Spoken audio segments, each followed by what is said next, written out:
Gospod Toš. Jaz bi nekaj druga povedal za konec. Ja. Če lahko kamera približa, prosim.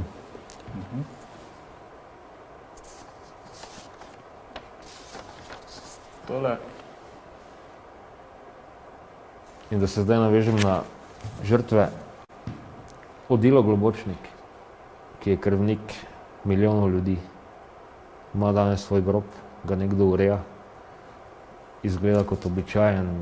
Če se človek ne poglobi, kdo to je, ne ve mnogo ljudi, kdo to je, kot pač običajen človek, ki je leta 45 umrl. Ima grob, medtem ko za milijone ljudi ne vemo, da so sploh obstajali, kot je gospod Hajdinjak tudi poudaril. In jaz smatram, da se moramo tudi v tej smeri dejansko res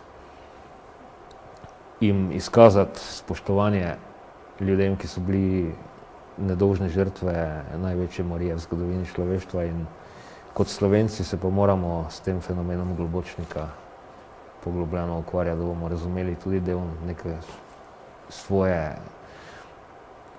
neke svoje krivde. Ja, ja. In potem, kje se lahko poglobijo, kje lahko to dosledijo? Ja, za ta trenutek je večina tega še v spletu. Jaz se bom sedaj s tem še podrobneje pričel ukvarjati. Ampak kot avtorja, ki se ukvarja s holokaustom, se mi zdi res odurno, da ima on tovrstno obeležitev, medtem ko Številne žrtve številne žrtve sploh ne vemo, da so obstajale.